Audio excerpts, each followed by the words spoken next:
Ledakan. Tanda seru. Tanda seru.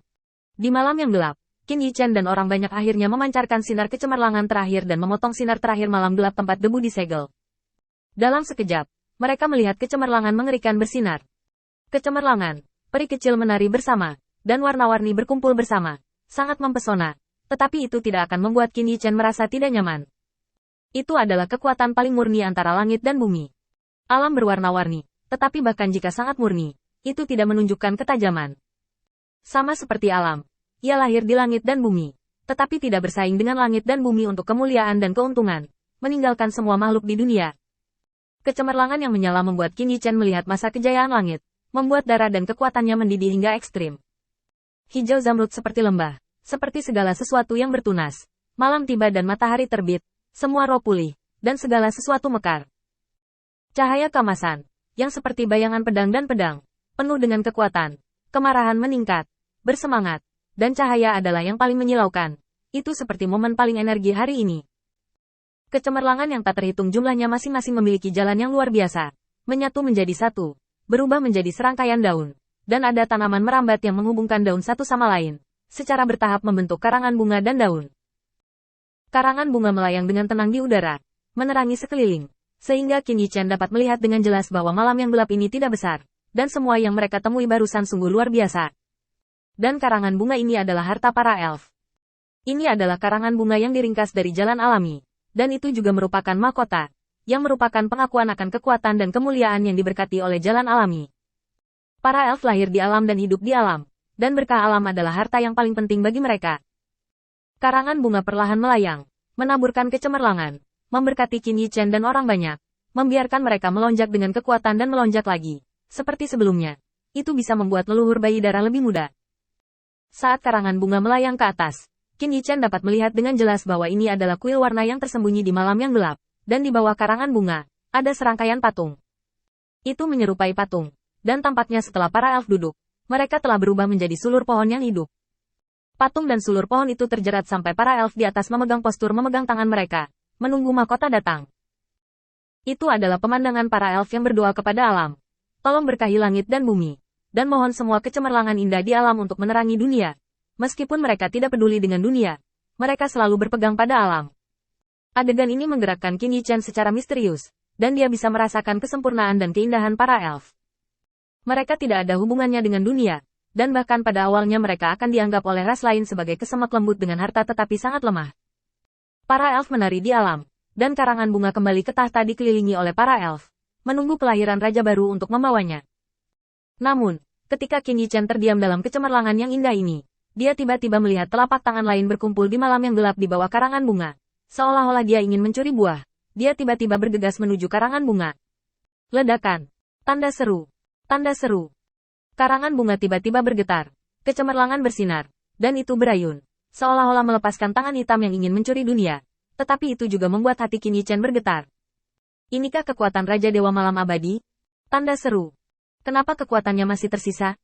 Hanya dalam sekejap. Ketika Qin Yichen kembali ke akal sehatnya, dia terkejut menemukan bahwa malam gelap yang telah dihancurkan oleh mereka dan para elf sekali lagi berubah menjadi gelombang gelap yang mengamuk. Tidak.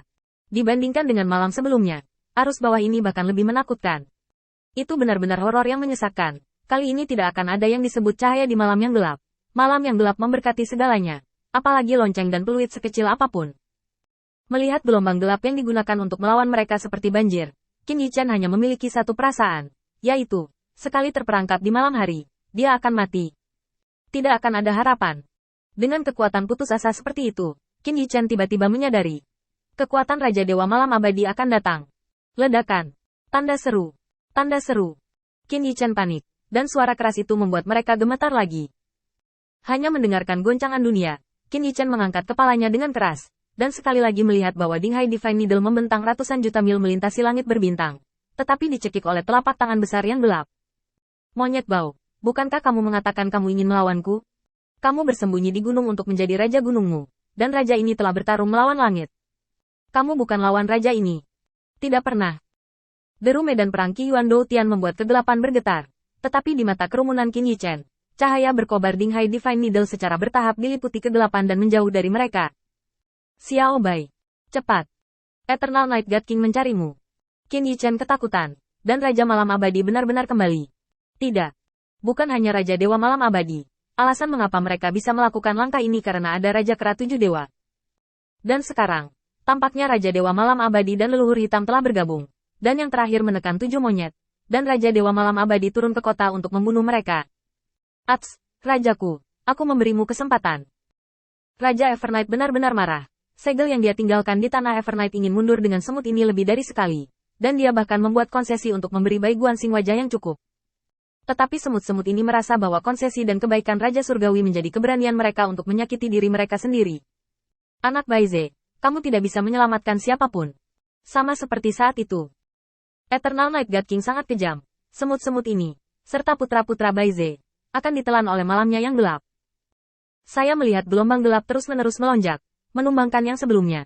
Sebelum kerumunan Qin Yichen meringkuk dalam pertempuran malam yang gelap, menjadi semakin lemah. Pada saat ini, gelombang gelap akan datang, seperti sepotong air hitam dan kabut malam, memungkinkan mereka untuk berdiri di kisaran yang lebih kecil dan lebih kecil.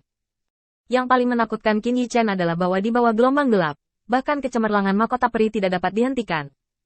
Anda harus tahu bahwa ini adalah harta para elf.